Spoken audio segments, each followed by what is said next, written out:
All right. Today we're going to finish our discussion of query optimization. And what I wanted to do, the slides are quite dense, so rather than review the slides, I thought we'd spend a little bit of time just on the board going over the basic concepts from last time to enable us to kind of finish up this time and move on. Query optimization, as I told you last time, is a technology that has three distinct components, each of which can be designed relatively independently of the others and understood relatively independently of the others, which is nice. So I want to take them one at a time. We'll, at a very high level, remind ourselves what we learned about each of these components of the optimizer. And then we'll go back and finish our discussion of, I believe we were talking about cost estimation, and then we'll do the search strategy.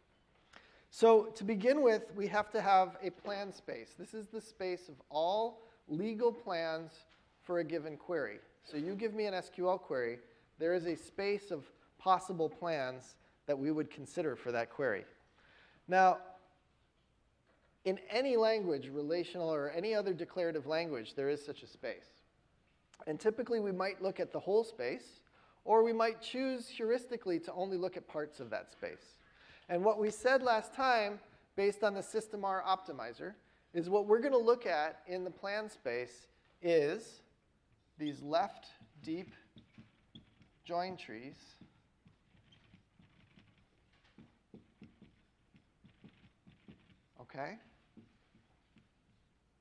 where the right-hand side of every join is a table.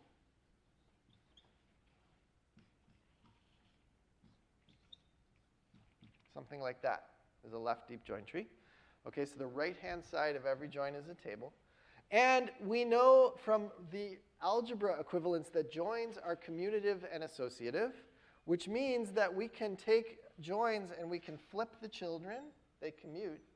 And we can also perform the associativity transform on this. So this one is S join T, join R, which is the same as S join T join R, which looks like this, right?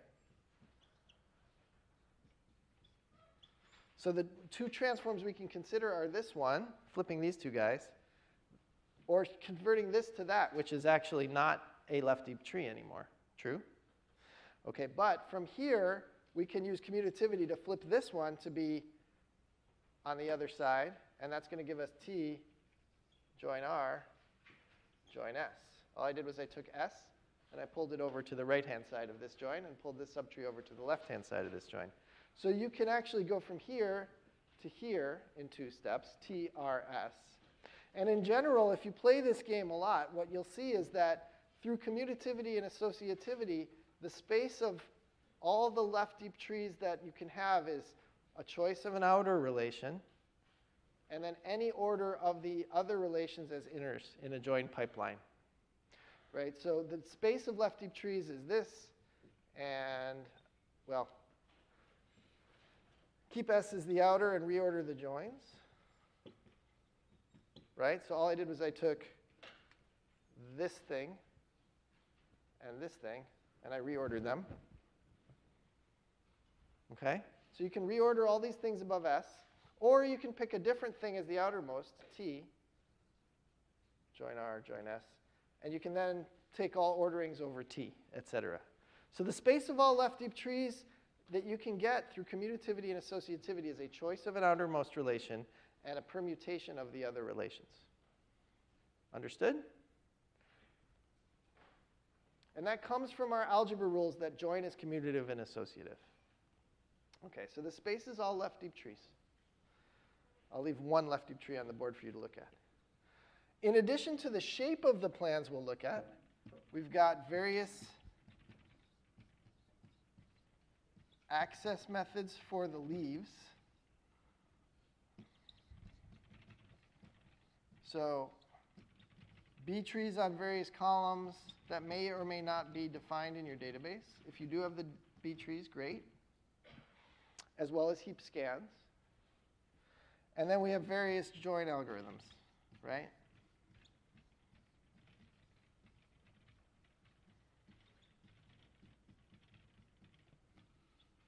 And then one final detail. Remember from our relational equivalences that you can push selections below joins and you can push projections down as well, as long as you preserve the columns you need later on in the query. So the way we'll talk about this, because those are possible, we'll have a heuristic in our optimizer, which is selections and projections as low as possible in these trees. And by low, I mean as close to the leaves of the tree as possible. Okay? So we'll always be projecting out columns that aren't needed higher up in the tree. We'll always be applying selections as soon as we have the attributes that we need to apply those selections. So this is the plan space that we're going to consider. And the reason we can enumerate this plan space is because we understand the relational equivalences, which allowed us to talk about commutativity and associativity of joins. They talk about the correctness of the selection and projection pushdowns. Okay? And then the physical implementations of those operators as well. So it's the logical choices. This is a logical optimization, pushing selection and projection before join. This is a logical optimization, the fact that you can commute and associate joins. And these are physical. The ones with pluses are physical transformations. They're physical choices of what algorithms to apply and what data structures to use. Okay? So that's our plan space for these relational queries. If you build an optimizer for a different kind of declarative language, you might have a different plan space. Right? And it'll be grounded by the things with the stars, your logical equivalences, and the things with the pluses, your implementations in your system. Note, suppose you have your database, you decide to add a new join algorithm to it. That's good. All you do is you have to tell the plan space there's a new join algorithm. You just kind of plug it in here. It's another option for join algorithms. Everything else is going to continue to work. You're going to need a cost model for that join algorithm as well. But otherwise, everything else is independent. Define a new type of index, same story. Just teach the system that it exists, teach the system its cost, and off you go. All right, so it's quite pluggable. And if you define a new part of your language, then you'll have to define maybe new shapes of trees or new transformations you can do to these algebras. Right, so that's your plan space. The cost estimation piece of the, well, actually, before we go on, any questions here?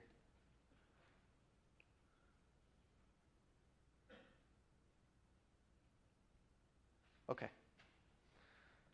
The cost estimation piece of the puzzle is the costs of individual operators, which we've been studying all along this semester.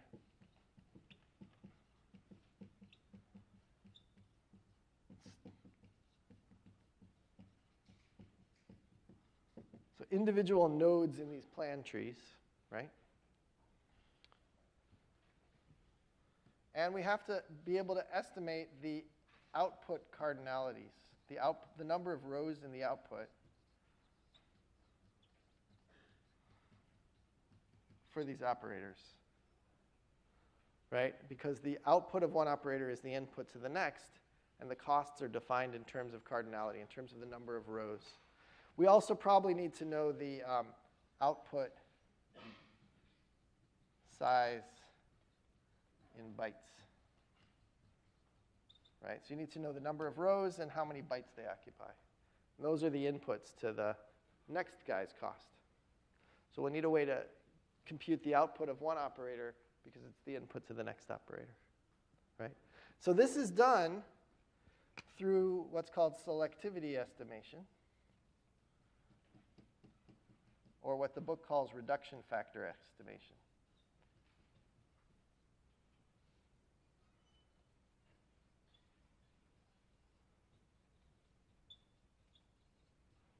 Okay? And that's going to be based on information we store in the catalogs about the stored relations and formulas that we have for computing output cardinalities based on input cardinalities. So the base case of this is the base relations in the database and the metadata we have about what's in them. And then the inductive case, where you're computing the input to something higher up in the tree, has to do with these output cardinality estimation. Okay? You can spend a lot of time making this piece of the system better. We'll talk about that in our first slide today. But it won't really change this at all. And it needn't change this stuff either. Okay? so that you can kind of work to make this smarter. And if you're unhappy with the class discussion because it was relatively naive here, that's fine. You just kind of make this stuff better. All the rest of the framework continues to work. Finally, the search strategy we'll look at today. There's actually multiple search strategies in the literature. Something I actually was really excited about when I was in grad school was different, more efficient search strategies. The one we're learning is the System R search strategy, or sometimes called the Selinger search strategy after Patricia Selinger. Oh, sorry, Selinger. I always said her name wrong. She pronounces it Selinger. And this is a dynamic programming algorithm.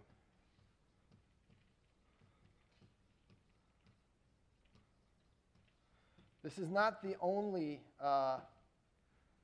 algorithm used. Actually, there's one other one that's quite common, which is called Cascades, which we won't learn in this class. But it's used in a bunch of products, and it's used in some open source as well. There's an interesting open source project, if you want to look at it, called Calcite, which is a Cascade-style query optimizer and an execution engine that can run over many different environments. It's sort of a query engine for lots of different things. It could be Hadoop file system. It could be files on your desktop. But the key of that project is a Cascade-style query optimizer. That's what Calcite is mostly. We're learning this one, which these two strategies are the most widely used. This was the name of the first system that implemented this scheme. We won't have time to talk about it. There are other things that are used, which are usually heuristics of one kind or another, and less exhaustive. These are both exponential time exhaustive algorithms. And then there's heuristics that are usually polynomial time. All right, there's a variety of them. Postgres implements System R and a heuristic. The heuristic it uses is a genetic algorithm, which probably is bad, to be honest, because genetic algorithms tend not to work very well. They're sort of unprincipled. But someone built it, and it got supported, and it's in the system. Postgres will use the System R algorithm for queries up to a certain size. That is to say, up to a certain number of tables, like 10 or 12. I can't remember what the limit is. If you have too many tables, it falls back to this heuristic optimizer, which does whatever it does. All right. Last I checked, MySQL and SQLite were simply heuristic optimizers. They didn't do any cost-based optimization like this. Generally speaking, the scheme we're describing is sometimes called cost-based query optimization because you actually try to estimate the costs of things. You don't just use heuristics. OK, so this kind of lays out the framework. We spent a bunch of time talking about this last time. And we spent a fair bit of time on selectivity estimation. OK? And where we're going to pick up in the slides now is to talk a little bit about how to make selectivity estimation somewhat better. And then we're going to move into the search strategy discussion of the System R optimizer. Okay? And that'll round out our discussion of query optimization. Any questions on kind of the structure of this whole discussion or any of these components at the level we just discussed? Yeah? I'm sorry, repeat the question? The question was, of these three parts, which takes the most time? And actually, that's not an easy question to answer. So this doesn't have any computation in it. This is a parameter. This is an input to the problem, if you like. Okay? This does, you call cost estimation along the way while you're doing the search strategy. So this becomes kind of a subroutine that you call here. And you'll see that when we talk about System R, it's going to prune the search along the way. How does it prune? By costing things, by saying, oh, this thing is cheaper than this thing, I'll throw away this thing. So it's going to call cost estimation along the way to decide what to prune. And so you can ask, during search, how much of the time spent during search is on cost estimation? So that's a better formed version of your question is all. This is usually pretty cheap. But it can get exponentially expensive if you start getting too statistically fancy. So if you try to model the statistics of your database to do really accurate cardinality estimation, you can very easily come up with models that have exponential cost. Most people don't do that as a result, and that's one of the reasons to be sloppy here, is to keep the cost estimation cheap. Okay. The search strategy, as we said, the problem of finding, even just for a query with just joins, finding the best join order is NP hard. So this is an exponential. Both of these are exponential algorithms. So they make exponentially many calls to this. among other things. They also look at exponentially many plans.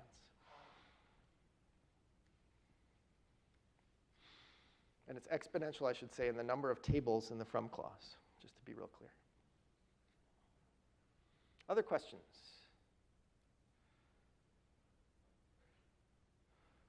Okay.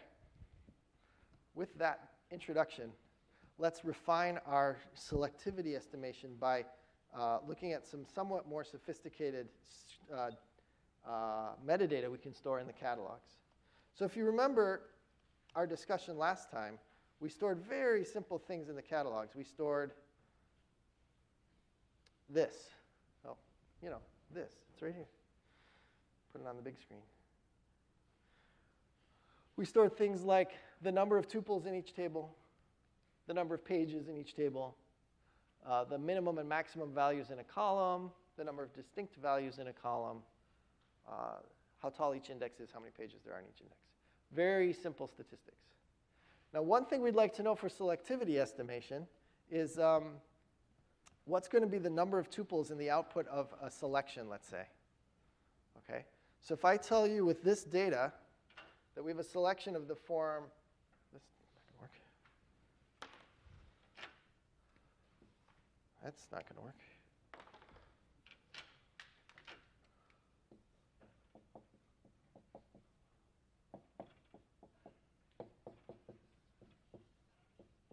Select star from sailors where rating is greater than 5. We saw this last time. And we knew that ratings minimum is 1 and maximum is 10. And there are 10 distinct values in that range, 1 through 10. Okay. Then you might say rating greater than 5, 6, 7, 8, 9, 10, is 5 of those 10 values. Okay, so we know that. But how will we estimate how many sailors have that rating? Well, with this information, what do we know? We know that very little, really, is the truth. We know things go from 1 to 10. We know that they go by integers, right? 2, 3, 4, 5. And we know how many tuples there are. So this is the number of tuples. This area is the number of tuples in the table. And we're assuming they're evenly divided across each one of these values. It's like a bar chart in which each one of these bars is the same height and each one of their widths is the same width, right? That is a uniformity assumption. We're assuming a uniform distribution of sailors to ratings, right? And with such a uniformity assumption, we'll assume that this much of the table is half of the sailors, because it's half of this bucket. Agreed? Everybody good? This is pretty naive. So an obvious thing to do better would be to store information so we don't have to make uniformity assumptions. There's lots of ways we could do that. One way we could do that is we could store a parameterized distribution, which is to say a mathematical function which has some parameters, and those parameters would describe the distribution. So the classical parameterized distribution would be either called a Gaussian or a normal distribution, or in common parlance, it's the bell curve, and it's described by a mean and a variance. It's a different sigma than selection, okay? And it's a distribution that looks like this, right? So we have sailors go from 1 to 10. We want to know what's the mean. Maybe it's there. Actually, probably it's down here. And the variance will tell us how wide the bell is, all right? And the mean is in the middle of the bell, and it's symmetric. And you've all seen this guy before, right? This is except that it's maybe truncated. Okay, so this is like a Gaussian distribution. We could have things like that, but then we have to fit curves to our stored data, right? So we have our stored data. We'd use that data to learn a mean and a variance. We could store the mean and the variance. This is an option. This is not actually what most database systems do. They don't use parameterized models. They use non-parametric models, which are things that are not math formulas with parameters like this. They're just descriptions of the actual stored data, all right? So a description of the actual stored data that's quite common is a histogram, right, which just counts up in a bunch of buckets how many things fall into that bucket. And that's kind of what I was alluding to in this picture. Okay. So a decent histogram for this data might be, here's the number of sailors with rating 1. Here's the number of sailors with rating 2, rating 3, rating 4, rating 5, 6, 7, 8, 9, and 10. Right? And so you can store a histogram like that. And now when people ask how many people have a rating greater than 5, you look at these buckets. 2, 3, 4, 5, 6, 7, 8, 9, 10. And you add up their heights, right? And then you get an answer that way. So you can certainly store histograms. And then you get into the game of what's a good kind of histogram to store. It actually matters, okay? So there's the typical histograms we tend to think of are equi-width histograms. So the picture on the upper part of this example on screen, where every bucket has the same width, and we simply count up how many things fall into that bucket. So the bucket boundaries are defined in advance, and usually they're defined as a uniform partitioning of the domain. Things go from 1 to 10, we'll have 1, we'll have 2, we'll have 3, we'll have 4. Or if things go around to 1,000 and we only have 10 buckets, we'll do 1 to 10, or 1 to 100, sorry, 100 to 200, 200 to 300, et cetera. So we split up the domain into equal widths, and then we just count up with a group by query how many tuples fall into each bucket. Yeah? So that's equi-width histograms. And there's an example of one there. All right, you can see it's got values and a count, or a number of values, number of tuples with that value. Oh, no, sorry. Yes, number of tuples. It's probably where it says number of values on this slide. In those rows, it should probably say number of tuples. The alternative, actually, is to have, an alternative, I should say, is to have equi-depth histograms, where the width is variable, but every bar is going to be the same height, or maybe one off of that height. You get off by one error, so you can't force it to all be exactly the same. But it can be within one of the same. All right, so here's an equi-width histogram where each one of these buckets may cover a different range of values. So the first one is 1 wide, the second one is 1 wide. But as you get to the right, there's some buckets that are wider, 5 to 7, okay? Because there's not as many values over there on the right.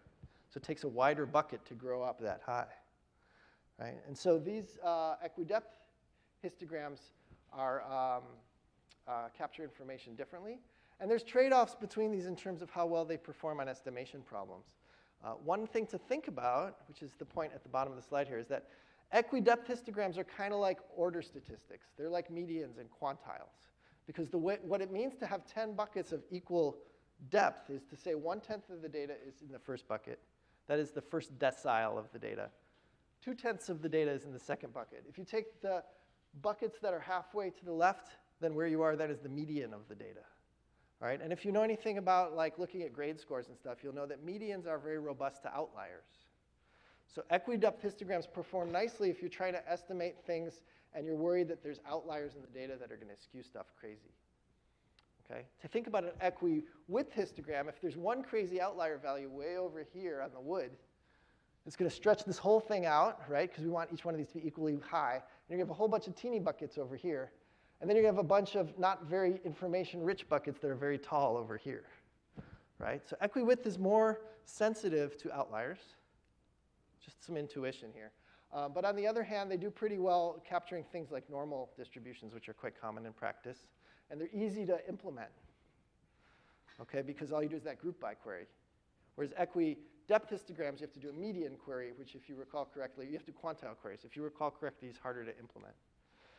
So there's trade-offs, and you can read research papers about which ones of these are better. And there's actually other kinds of histograms that have been defined. How do you define the bin boundaries? I'll leave it with that, though. You've seen at least an example. Now, when you want to compute the size of a join, if you remember correctly, the way we computed equality, remember the bunnies? The way we computed equality predicates, like column 1 equals column 2, that's a join predicate. So, or it could be a join predicate. So if you take this query and you modify it to include the ratings table, the reserves table, sailors S, reserves R, this is S.rating greater than 5, and R.SID equals S.SID. The selectivity of this predicate, we said, was 1 over max of n keys, et cetera, et cetera. That's fine, but if we know something more about the data than just its extent, we can be more clever. So if we have two histograms that we're sort of joining, this is one data set, one table. This is the join. This is SID. This is R.SID. Let's say. So this was rating. Let's repurpose this picture. So this histogram that you see here is now sailor IDs. in the reserves table. Okay? This picture I'm about to draw, let's do it on this board. This is going to be s.sid. This is sailor IDs in the sailors table. This may not work, but we'll try.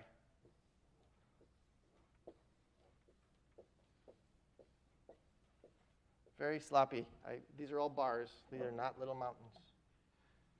All right. So this is s.sid. And now the join of these two things, we can line up the buckets from these two. This isn't going to work, darn it. But you can imagine if this goes from 0 to 1 million, and this goes from the same range, 1 million and 0. There's no reservations from anyone here in the sailors, okay? There's no reservations from anyone from here to here in the sailors. All the reservations from sailors are here, and there's some fraction of these buckets.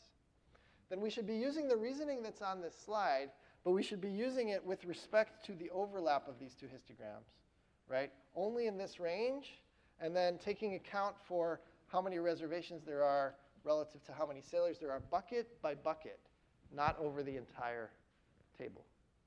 So that 1 over max would be applied bucket by bucket and worked out that way. Does that make sense? So the histograms allow you to take what this thing is, which is really the uniformity assumption is a 1 bucket histogram. It assumes all the data is in one rectangular bucket. And to think about histograms for, that are more than 1 bucket, you just take them a bucket at a time. You say, for this bucket, which matches this one from r.sid, what is the overlap we'd expect? How many join tuples would we expect in the range from here to here, here to here? And then you do the same thing here, and the same thing here, and the same thing here, et cetera. Okay, so you just call this logic bucket by bucket and add them up. Question? Ha ha ha ha. You anticipated my next point. If you have equi-width histograms and you're careful that every table bins things the same way, then this works great. If you have equi-depth histograms, by definition, the bucket boundaries aren't going to be the same. Because the whole point with equi-depth histograms is you move the bucket boundaries around to get all the buckets the same height. And then you got a problem, because the R buckets and the S buckets don't line up right. And now you have to estimate how you deal with overlapping buckets. And that algorithm I just described is kind of, now you have to do this estimation problem of how much of each bucket do you apply to which parts of the other table, la la la. It's complicated. I don't even want to think about it right now. So no, in general, you can't assume this. But if you design your histograms as equi-width and you're disciplined about keeping your widths the same across things that will join, then you can always go bucket by bucket. Okay, so it's another reason to use equi-width is it fits these kinds of computations nicely. Otherwise, you get estimation problems on unaligned bucket boundaries. Good. Okay. This rabbit hole goes very, very deep. Okay, you can work on this problem a lot. And there's a lot of really fun computer science and mathematics to go do this, which I won't talk about in this class. Except maybe to write one word on the board, which is an alternative to, two alternatives to histograms. It's one alternative for modeling your data in a non-parametric way. Another one is to do what are called sketches. And I don't have time to talk about them, but there's a really cool branch of sort of approximation algorithms that's roughly called sketches or synopsis data structures, synopses, that are really great.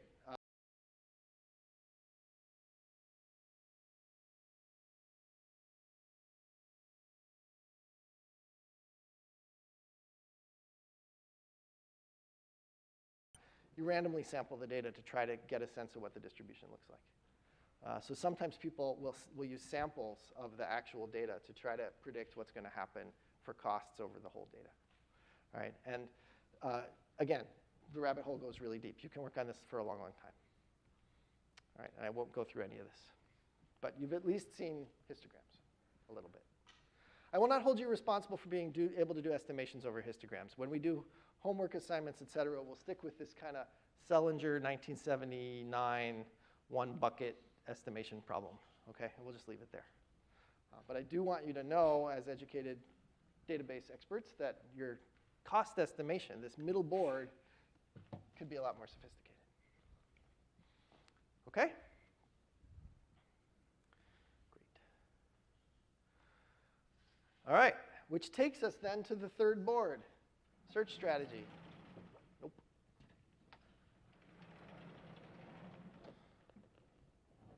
There we go. All right. So let's talk about search strategies. And as I said, we're going to use the System R or Sellinger search strategy. All right, there's really two cases. We're going to break the problem into two parts. There's going to be a base case and an induction case, because it's a dynamic programming algorithm. Dynamic programming is an inductive process. You start with the bottom of your dynamic programming table and you build it up, right? So how do you fill in the bottom is the first part, and how do you recurse and build it up is the second.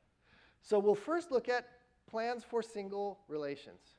So if you write a query with 6 tables in the where clause, the first thing we're going to do is imagine one table at a time what we'll do for the individual tables. Then we'll start putting them together in pairs, in triples, in quadruples, in quintuples, until we get the best plan for 6-way, and then we're done. Because the best plan for 6-way is the best plan for the whole query. All right, so we'll start first, though, with single tables. And when you think about single tables and you pretend that your 6-way join query is really just 6 one-way queries, the only things you can do on a single table are consider what access path you're going to use. So are you going to look at a B tree or a heap file? Which B tree? You know, how much does it cost to evaluate the predicates from the query on that B tree? Okay, and you want to choose the one with the least estimated cost. And we're going to do that just for the single table access. We're going to find the cheapest way to access each table individually.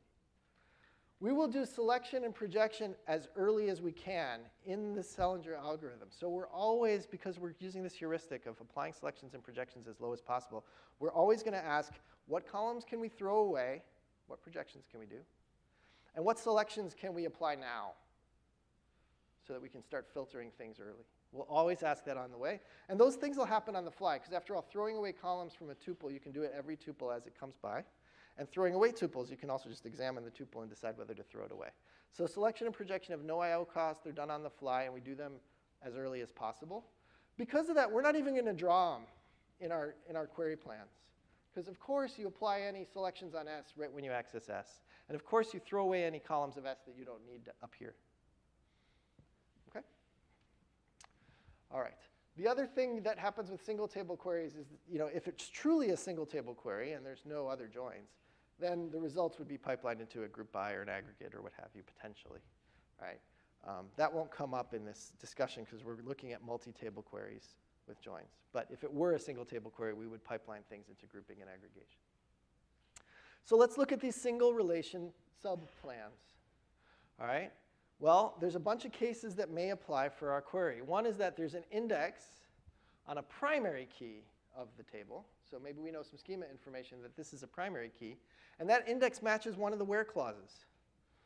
All right? One of the outer conjunctions, outer conjuncts of the where clause is a selection on the primary key. If that's true, what's the cost? The cost is you walk down the tree. That height is stored in the catalog, right? Height I. And then you go do one I/O into the heap file if it's alternative 2 or alternative 3 to get the one record that matches on that primary key, right? So the cost of index I on a primary key would be height I plus 1.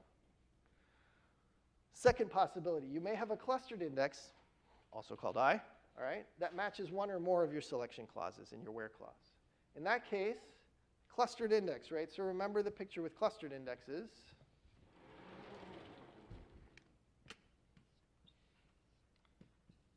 This is the index. This is the heap file. And if there's a range in the index you're going to search, most of the pointers in that range will be neatly ordered the same way in the heap file, right? Clustered index, so that you'll fetch each one of these blocks of the heap file only once, right? That's the advantage of clustered indexes. So in that case, it's how many pages of the index will we look at? Well, it's the size of the index in total times the reduction factor, approximately. Right? Certainly at the leaf level of this index, we'll look at the reduction factor times the size of the index. Okay? And remember, because the index is very high fan out, almost all of the index is the leaf level. Right? The top levels are very small in a B tree because they're just very wide indexes. So we will, as a coarse approximation, say the number of index pages we touch is just reduction factor times size of the index. And the number of heap file pages we touch is also reduction factor times size of the heap file, because we're going to look at each one of these pages exactly once. So if this is a 30% selectivity, then we'll look at approximately 30% of the index pages, and we'll look at 30% of the heap file pages. And that's what that expression in the second line of costs for clustered indexes says. If it's an unclustered index, of course, we know that it's worse, because what's going to happen here in this 30% is spaghetti nightmare. Right? These tuples are going to go all over the place. Right? And you're going to end up touching 30% or whatever reduction factor of the index, but you're going to end up touching a percentage of the heap file that corresponds to an I/O probably per tuple. Because every one of these pointers you chase is like a random I/O in this file. Okay? And so in that case, it's the number of pages of I plus the number of tuples of R times the reduction factors that match. Okay? And then finally, of course, a sequential scan of just the heap file is just the size of the heap file.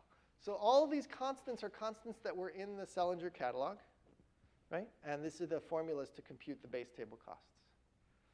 If for some reason the query was select distinct and it was really just one table, then the output of this we'd also have to pay for sorting or hashing to remove the duplicates. That's what this detail at the bottom is.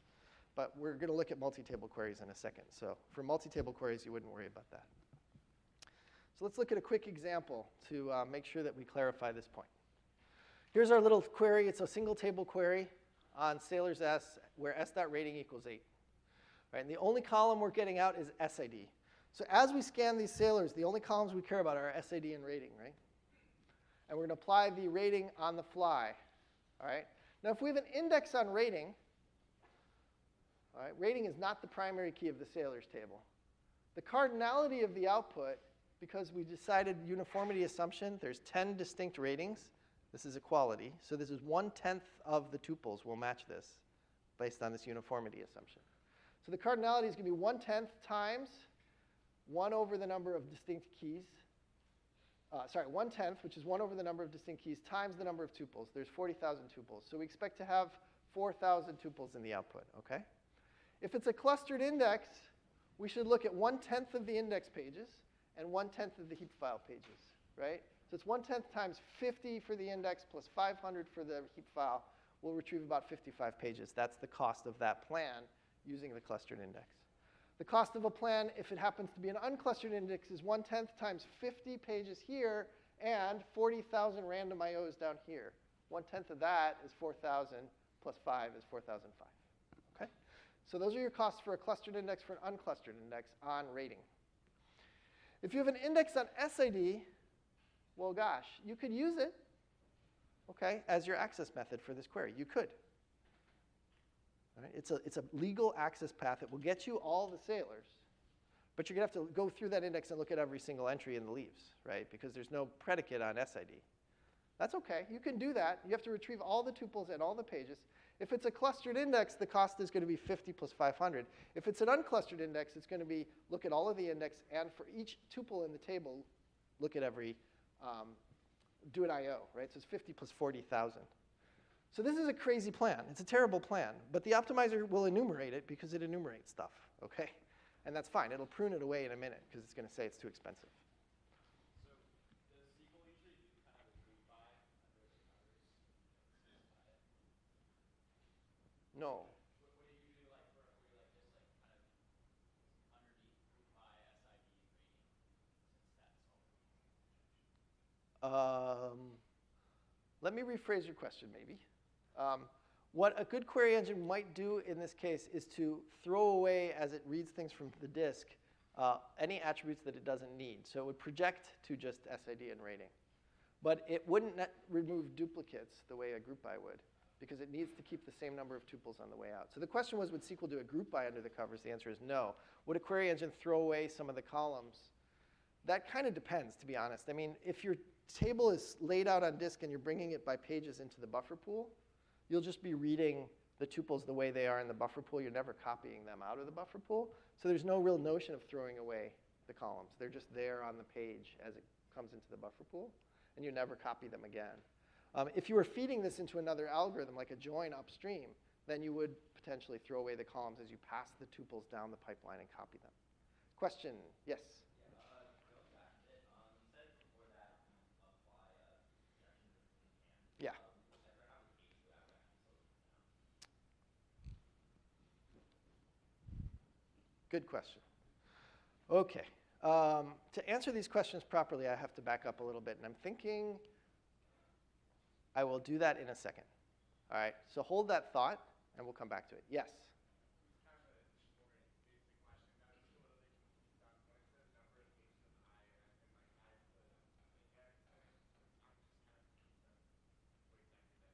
Literally, this index is a data structure on disk. It's a file. How many pages are in that file? In the whole thing. Yeah. So if we're looking at an index on SID, look at the query. The query doesn't have a where clause on SID. Okay, so we have to look at all the tuples to check their ratings. And to do that, what you could do is you could walk down the left hand of the index and then walk the leaves of the index in order of SID and access the tuples. If the thing was clustered on SID, that would be pretty similar to just scanning the heap file, right? Because things would be clustered in the same order in the leaves of the index and in the heap file. But you still pay the cost of doing this and walking across the leaves, all right? Which is stupid. I mean, to be very clear, if you were thinking about the problem as a person, you would just jump to a file scan instead of doing that. The point is that here we're going to be a little brute force. We're going to enumerate a bunch of plans, and then we're going to only pick the cheapest one. And that's just part of searching the space in an exhaustive way. Okay? So the last thing you could do here, which is another option, is you don't use an index, you do a file scan, and the cost is 500. So an optimizer, if you don't do any kind of rule-based pruning, if you just enumerate all possible plans based on all possible data structures that you have stored on disk, you could look at any index that's on any attribute mentioned in the query. You could look at the heap file scan if there's a heap file. You get their costs, and you pick the cheapest.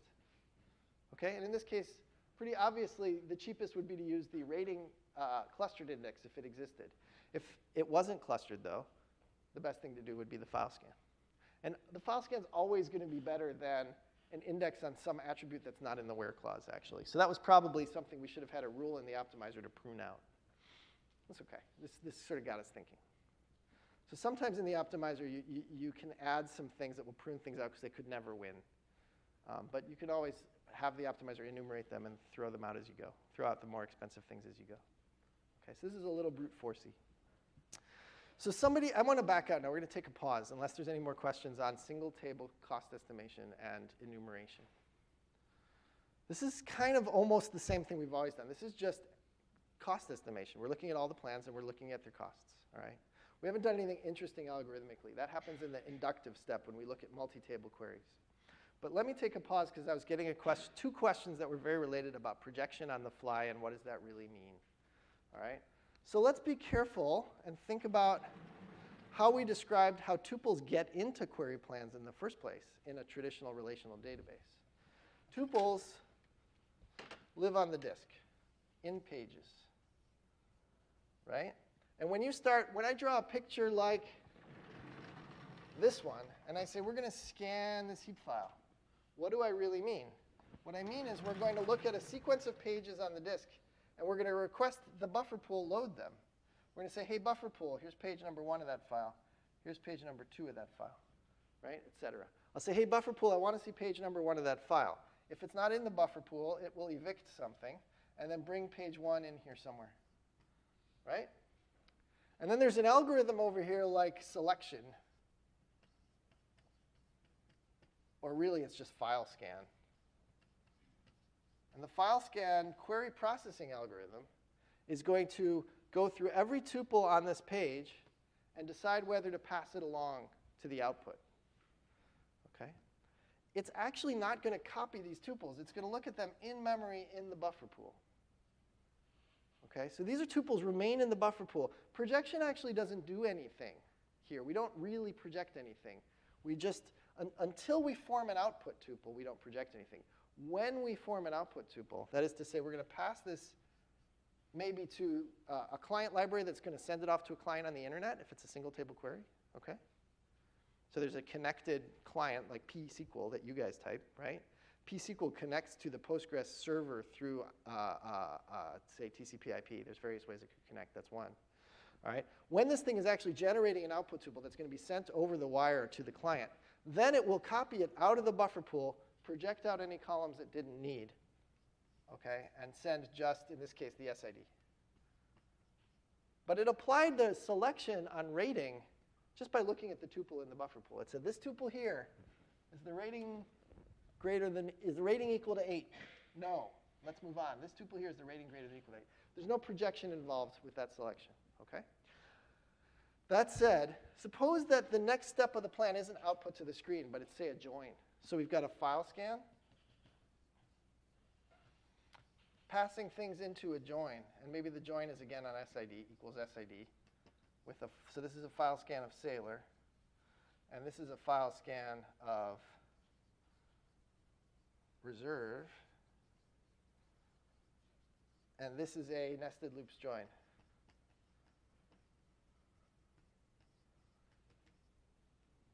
Do we need to copy the Sailor tuples out of the buffer pool into heap memory somewhere in order to execute this join?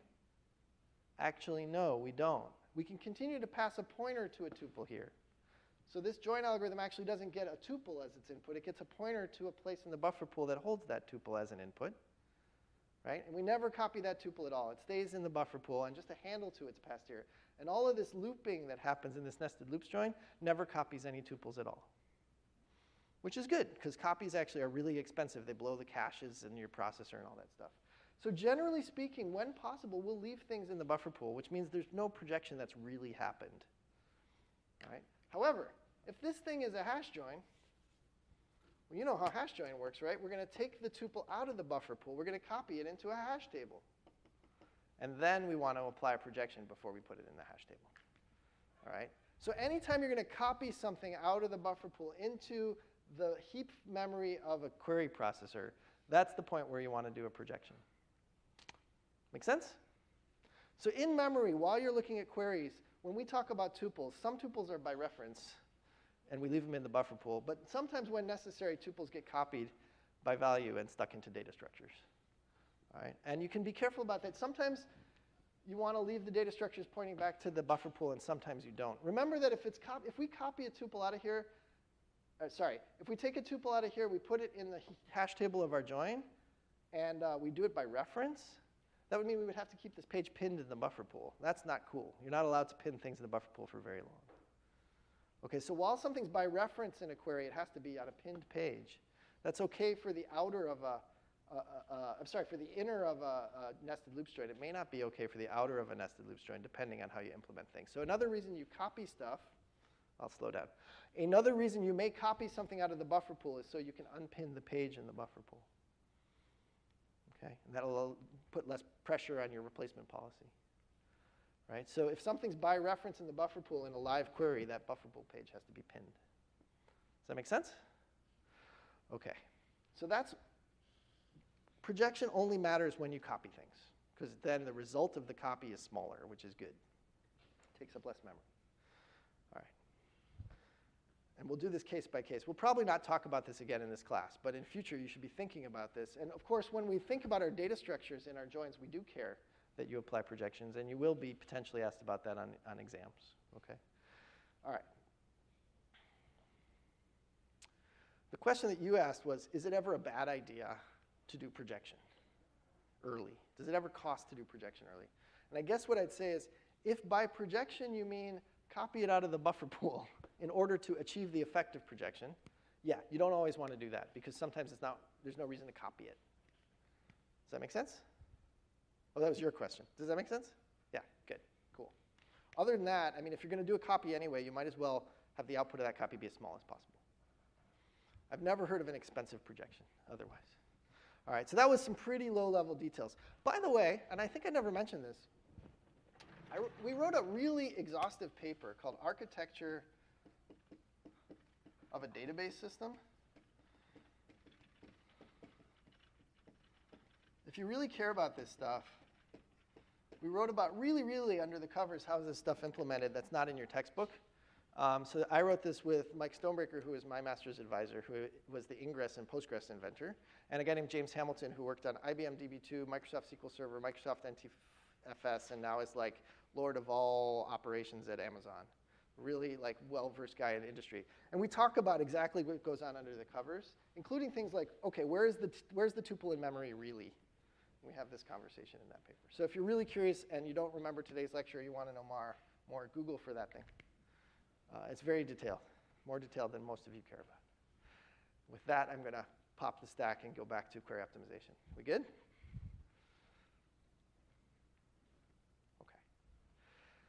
Where were we? Let's resituate ourselves. Plan space, cost estimation. No, we were in the search strategy. We were learning System R. We had finished dealing with single table queries or single tables within a multi-table query. And now we're on to the induction step. Okay? The second line here. For a multiple relation plan, how do we do induction on single relation subplans? And this is how it's going to go. All right? This is where the dynamic programming comes in. We're only going to look at left deep trees. You know that. All right? Because they pipeline nicely.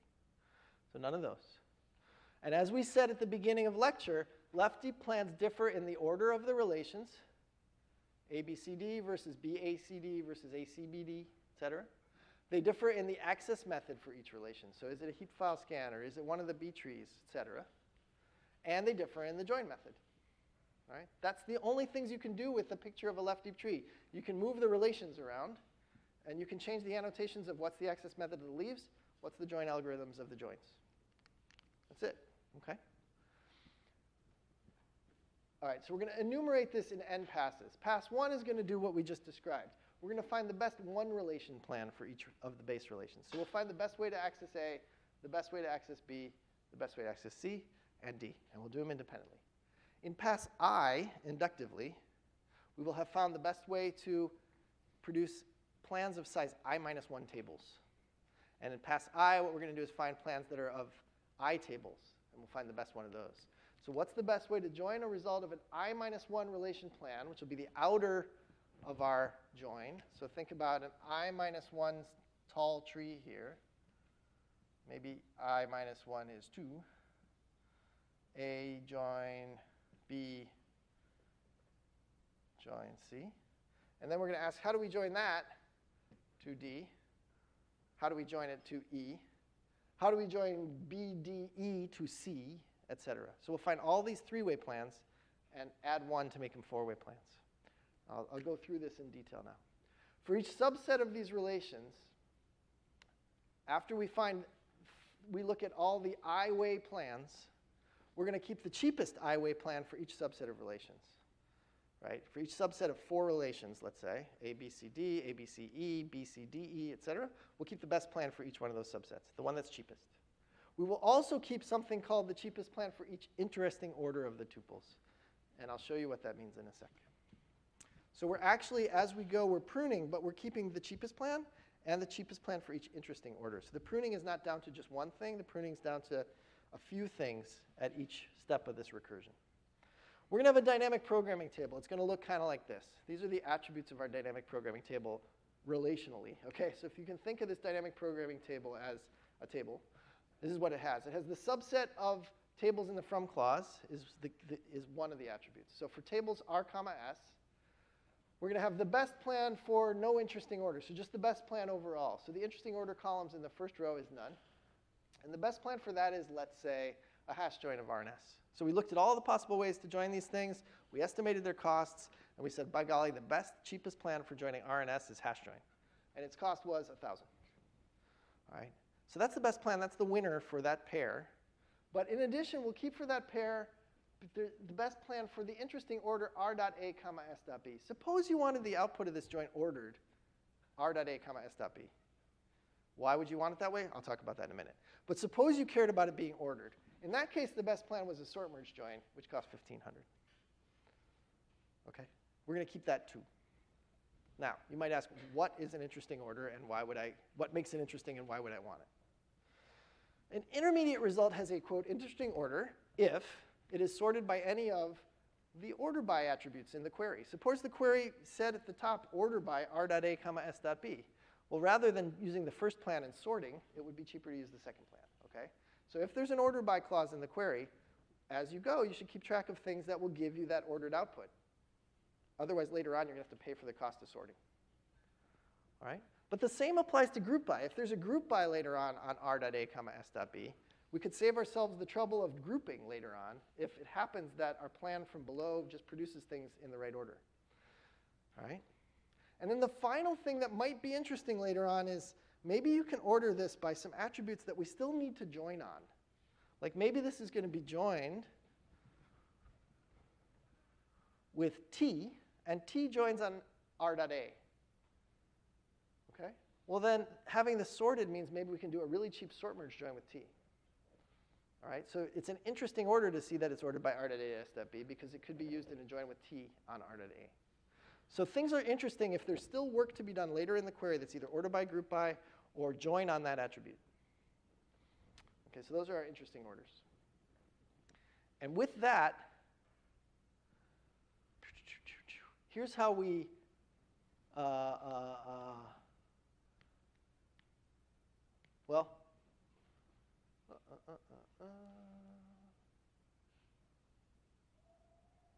yeah, here's how we put things together. Yes. So first of all, the first bullet on here, this is kind of the recursion rule. It says if you have a plan in one of these tables of I minus 1 tuple, of I minus 1 tables. So these plans have two tables in them, R and S. Okay? So each one of these is a plan for a two-table join. Suppose we're now building three-table join plans out of the two-table join. All right? When do you join a two-table plan with a three-table plan? So in particular, let's take an example.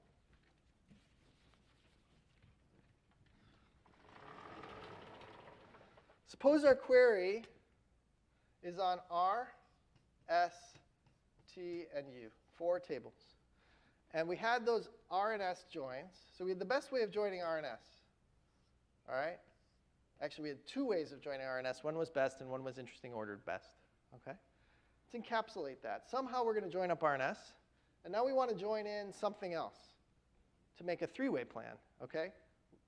Should we join it with T? Should we join it with U? All right, well, we will find the best way to join it with T. We should do it if there's a join condition in the query between them. If it says where something equals T dot something, and the something here is R or S. Okay? If there's a join predicate between this subplan and T, then we can put a proper join in here and join T onto this. And we'll look at all possible ways of joining the best thing here with T. Note, by the way, that the join cost formula here only cares about this number of tuples flowing along this edge. It does not care what plan is down here. That's why the dynamic programming works. We can optimize the subplan, and making the best decision about the next level up, we don't care what the result was here. We just want it to be good. Right? So we're doing this bottom up, and we're getting optimal little subplans and putting them together into bigger optimal plans. Okay, so given that, we will join T in if there's a join predicate on this subtree and T. And if we do that, then we can sort of tick this join predicate off. We're done with it. All right? So we're going to be pulling things out of the where clause. We already took out of the where clause all the RS things. Right? But it's possible that we get to the point where we have R and we're trying to join in T, and there's nothing left in the where clause that hasn't been joined up. So let me give you an example of that. It's a bad example, but it's a legal example. Maybe it's not bad. Select star from R, comma S, comma T, comma U, where R dot A equals S dot B, semicolon. Okay? So yes, we want to join up R and S because they have a join predicate between them. When it's time to look at T and U, there's nothing left in the where clause to work with here, right? We're all done. We're forced now to do Cartesian products because the query asks for them. Right? The query says, I want you to cross product with T and U. And so at that point, we will consider tacking T on and putting a cross product. But if there's anything else we could have done, we wouldn't tack that cross product on. So for example, if we had this and R dot C equals U dot A, We would not even consider putting T here with the cross product. We would look only at joining with U because there's still that U predicate to be joined up, right? This thing, R dot C equals U dot A. So the rule in the system R algorithm is you keep building up these optimal subplans and then joining them with joins, not cross products, but joins with other tables to make one bigger plans until you run out of joins. And then you start doing cross products at the top. Right, so essentially what we're doing is avoiding or postponing the Cartesian products till the tops of the plans. Okay? And that's all there is to this algorithm. And we're going to enumerate, remember, for RS, all the ways to join it with U, all the join algorithms, all the access methods. Then we're going to find the cheapest of these and call it RSU and be done. And we'll find the cheapest for each interesting order, if there were any, and save those two. And everything else gets thrown away, and we recurse. All right? If there's a query, if your query has order by or group by or aggregation, that all happens at the very end. So at the end, what we've got is we've got tables that have, query plans that have all the tables in them. All the joins have been done. And all that's left to do is group by, order by, and aggregation, et cetera. At the tops of these plans, if there's no interesting orders and you want to do group by, you'll stick a hash or a sort and do your group by. But you'll also consider, if there is an interesting order, using that interesting order for the group by. And then you'll compare the cost of the best plan with the group by operator on it and the interesting ordered plan with the free group by operator on top of it. And whichever of those is cheaper, you'll use. Make sense? So the aggregation and the group by happens at the end, and that's the point where you prune out any remaining interesting orders and you choose the truly optimal plan for the whole query. Okay. Now, even though we're pruning as we go, because each subplan, plans of size 2, plans of size 3, we're pruning as we go to only the best plans and the best interesting orders, this is still exponential. Okay, and it should be obvious why, even though there's many ways to join R and S, at the end of the day, we're going to enumerate all strings of RSTU and permutations of them.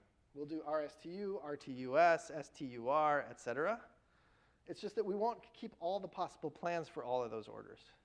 All right, but there's factorial many orders. We know that, right? So that's exponential right there. All right, so it is exponential.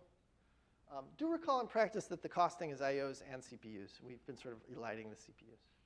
But that's pretty much the whole thing. So let's look at an example to clarify this.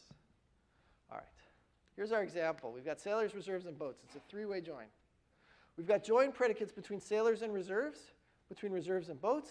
Boat color equals red, group by SID.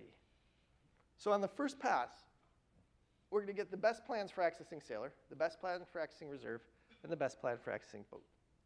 All right, and what are our options? For sailors and reserves, here's our data structures. We have hash indexes in this example because the book does, and don't worry about hash and how they work. They're just like B trees, all right? Except they're hashy. So we have sailors and reserves. For those, we could do a file scan, or look at the indexes. We could use that reserves.bid clustered index because it might be an interesting order for a subsequent join, right? And we could use the B plus tree on sailors.sid because it could be an interesting order for a subsequent join. Or we could use the B plus tree on color for boats because it is in the where clause. Right, so those are all the access methods that are relevant to this plan. And let's look at all their costs. And then for each relation, we'll save the cheapest plan and the cheapest interestingly ordered plan. And maybe we get a table that kind of looks like this after that. Sailors, reserves, and boats. The first two have file scans that have no interesting order. The third one, the winning plan, is to use the B tree on color. It's because you're doing basically lookup by color in this B tree. It's clustered, it's cheap. And you prune away this file scan on boats by cost. All right, and then for interesting orders, we keep reserves on BID and sailors on SID. So we've got one plan for the optimal access and then some interesting order plans. That's the end of pass 1. In pass 2 now, what we're going to do is we're going to put together those one table plans into all two table plans. So here's a list of a whole bunch of two table plans we could build. All right, file scan of reserves joined with boats. We'll have to do all the join algorithms for that. File scan of reserves joined with sailors. Reserves B tree with boats, right, et cetera, et cetera, et cetera. We'll look at all these combinations and all the join algorithms on top of them. And then for each one of those pairs, reserves, boats, sailors, reserves, boats, sailors, We'll keep the cheapest plan for each pair, and we'll keep the cheapest interestingly ordered plan. And now the interesting orders don't care about the joins we've already done. They only care about the joins that remain to be done. And the, whatever it was, group by or order by clause. I can't remember what we had. We had a group by clause, so SIDs, interesting ordered. All right? And maybe we get a table that has some of these things in it, and it goes on from here. This is not the full table. But now we've got two-way plans in it, like boats, comma, reserves has an interesting ordered plan where you do a sort merge join on the B tree on boats.color, which is, and the file scanner reserves. The result of that is ordered by b.bid. It's also ordered by r.bid. Okay, so it's got two interesting orders that are independent of each other. We keep it around because those BIDs could be used, particularly the r.bid could be used with a subsequent join with s, right? Okay, etc. And past 3 and beyond, you take the two table plans, all of which we've now enumerated, and you stick on the thing they're missing. Whichever of the three relations that two table plan is missing, that's the thing you join on. Okay? So take something like we have boats B tree on color. Yeah. So we take the two table plan that was B plus tree on boats join with reserves, and then we add to it sailors with the B tree SID using sort merge join. So that would be a thing we would add on in this step. And then we would consider the cost of all of those three-way plans. Because this is a three-table query, then we're done, right? So here's our query. Once we get the best three-way plan, sailors, reserves, and boats, the only question is the interesting order on SID for the group by. Is there something that already has an interesting order, or do we have to pay for the group by with a hash, okay? And that's the last question. If there's something with an interesting order on SID, group by is free. But if it's much more expensive than, if it's much cheaper to get it without an interesting order, maybe it's cheaper to just take the cheaper plan and sort. And so we'll just check that out, decide whichever one's cheaper, and that'll be our final plan. All right. So we worked through an example. This is the dynamic programming algorithm. It goes in rounds by numbers of tables, and then we put these things together. It's pretty much keeping the cheapest thing every time with this detail of interesting orders. Any questions? It's a lot. It's a pretty simple algorithm, really. But it helps to work through some examples and to draw the trees for the examples as you go. So I encourage you to do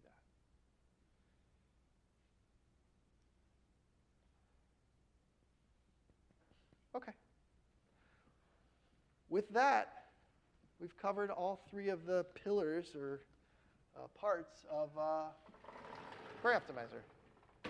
That's the search strategy. Cost estimation is what it is. It was used to prune during the search strategy. The plan space defined how we built up these trees, right? Left deep trees that we built piece by piece. That's everything. All right. So what we're going to do is sort of set aside query optimization for a second. Imagine you have a query optimizer, and it does all this, and it works great. We left sort of something out, which is who decided what indexes there were? Right? During this optimizer thing, we said, well, maybe there's an index like this, or maybe there's an index like that. Who decides what indexes there are? Traditionally, the answer is the database administrator decides what indexes there are. And there's good reason for that. It's going to cost you a lot in disk space to build an index. They're often as big as the tables that they index. Not always, but a large fraction of the tables they index. And every time you do an update to that table, you have to update the index. So they slow down your updates. So choosing indexes, you really need to understand the workload and need to understand what's important in that workload. Like maybe update queries are really important, and these kinds of queries with lots of joins are not so important. So you optimize for the updates. You don't build any indexes. But that's usually a human design decision. It's not usually left to a machine. So traditionally, this was all designed by people, by database administrators. And so there's this task, which if you remember, and you probably don't, but when we talked about database design, way near the bottom of the list of things, there's like requirements analysis and conceptual design and schema refinement. Way down at the bottom was physical database design. It's time to talk about that. Now you know the optimizer looks like. Now you want to think about, OK, what indexes should I build? So the query optimizer will do what it does with indexes and clustering and all that, but the DBA is expected to decide what indexes to build, which ones are clustered, et cetera. And as you can imagine, having been through this, a good DBA needs to have a sense of what the optimizer is going to do. If you're going to add an index, what queries are going to go faster and how much faster? Well, that depends a lot on what the optimizer's plan space is and what plans it's going to pick, right? If you know something about query optimization and you see that there's a plan that always is picking the sort merge join and it's really expensive, you might look at that and go, I see why the optimizer is doing that. I think if I added an index here, it would choose a index nested loops join, then it would go really quick. Right? But you sort of need to get your head at least the cost estimation problem. You need to understand why plans are cheap or expensive. And maybe you also want to know what plan the optimizer might choose, which is the other two legs of the stool, in order to choose good indexes. So a good DBA has a good understanding of all this stuff. So one key decision a database administrator might make is what indexes to build. Which tables should have indexes? What fields should be in the search key? Do you have one index with, say, lots of columns in the search key? Or do you have many indexes, one in each column? And should these indexes be clustered or not?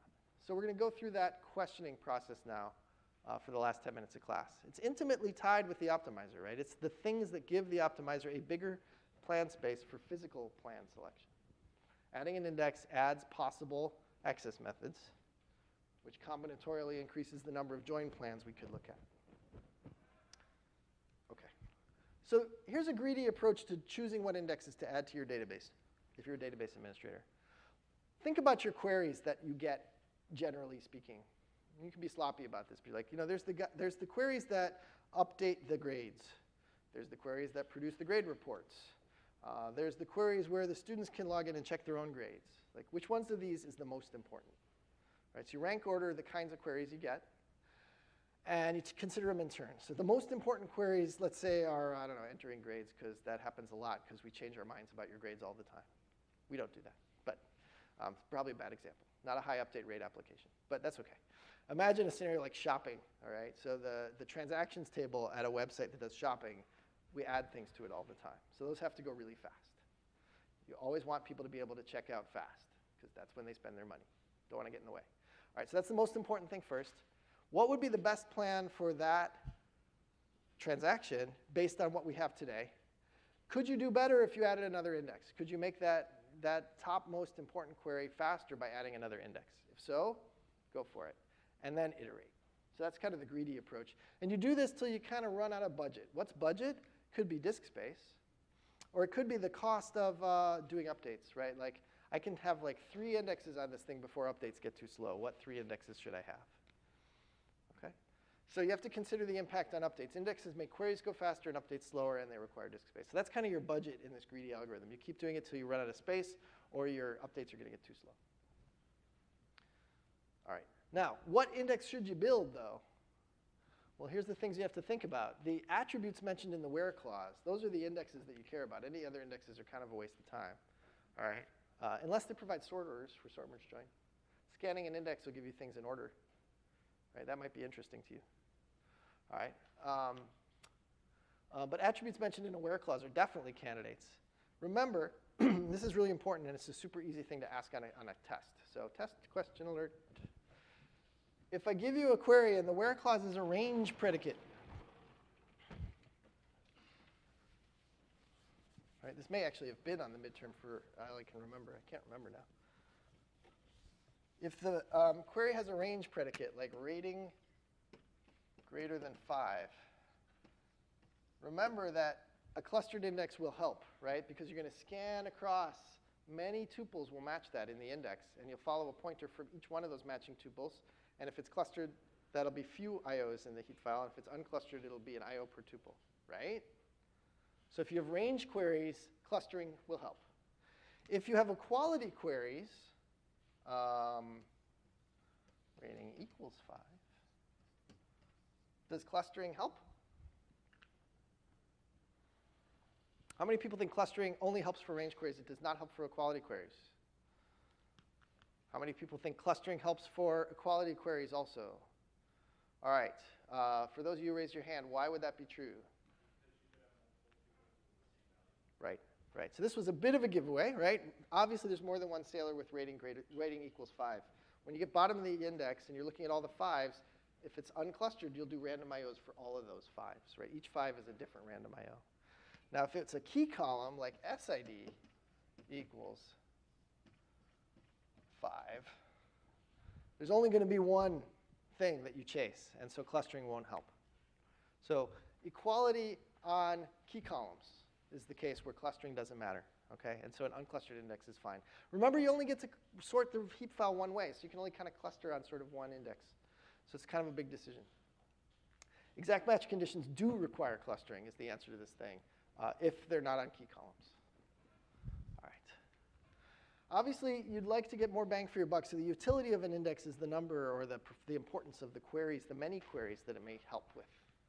All right, but choose your clustering wisely. So here's an example. We got a join on dno of emp and dept, and we've got a selection on the department name, which is toy. So you could build an index on dname to support the toy selection. And if you do that, you know what? The result's going to be pretty small because there's only one department called toy. Dname is probably a key. All right, which means that the join of emp and dept is going to be super cheap. You're joining emp with one tuple, right? So that you don't need an index on dno once you've got an index on dname for this query. Because you made the thing so small that you wouldn't use the index for the join. You'd just use the index for the and dname equals toy. So that's interesting. If you built an index instead on dno, all right, then you could, for each employee, you could look up the department tuple. So that's another way to do it. Probably not as good, let's say. But maybe that index on dno would be useful elsewhere in some other query. Oh, actually, I did this backwards. What it says here, forgive me, is not an index on d.dno, but e.dno on the emp table. Okay? So an index on e.dno would allow us to do a query plan that scans dept and looks up tuples in emp, right? Now, we could have both these indexes. You could look up the one toy department tuple, and then you could use a B-tree index on e.dno to look up the one, or to look up the employees that work in that one department. So that one could help too. They could both help, okay? Now, if the where clause also included and e.age equals 25, think about this one now. You could retrieve the emp tuples using that index, and then you could choose a join with the toy department dept tuples, and there's going to be very few emps and very few depts. And so any join will do, and you don't really need an index for the join at all. Okay? So in that case, that might be just as good as building the e.dno index, would be to just index on age if there was this age predicate. So if we already had an age index, there'd be no reason to build the e.dno index. And you got to kind of think all this stuff through. And the only way you can think it through is if you understand query plans and query optimizers, right? If you start running around willy-nilly creating indexes, you're going to do a lousy job. So that's one example. Here's a second example. Emp and dept again. Salary is now a range predicate on emp, but we've got an equality predicate on hobby, right, and the join predicate again. All the selections are on emp. So all those where clauses that are on a single table are on emp. So probably whatever plan we do is going to filter emp down using some indexes if we can. That's going to lead to a really small emp. Dept is probably not that big anyway because it's just departments. And so any indexes we build should probably be on emp, right? Let me say that the other way around. Emp is really small. Sorry.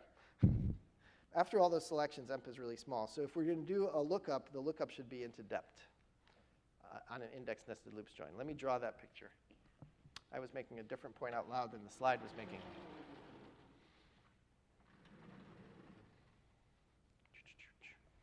And I think we'll close with this point.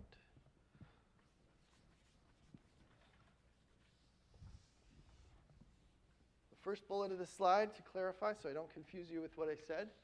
Look, emp is going to be well selected upon. And even if we scan it, we can filter it on hobby. And we can filter it on the other thing, which was salary, before we do any join. And so if we're going to do an index nested loops join, probably best to have this be the outer table and do index probes on dept, rather than the other way around, because there's probably more departments in total than there are employees who are stamp collectors with that salary range. All right, so in terms of what indexes would help with joins, probably better to build an index on dept than on emp, because emp is already going to be relatively few tuples. Make sense? That's what that first bullet is saying. Okay. What index Should we build on emp? Well, look, we could build an index on salary also. So this thing down here could be an index on salary.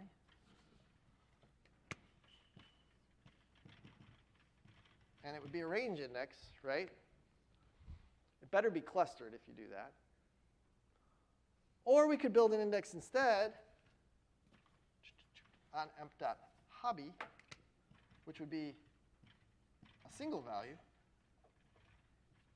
Now, many people may be stamp collectors, mind you. It's a pretty popular hobby. All right? And then we would select on salary.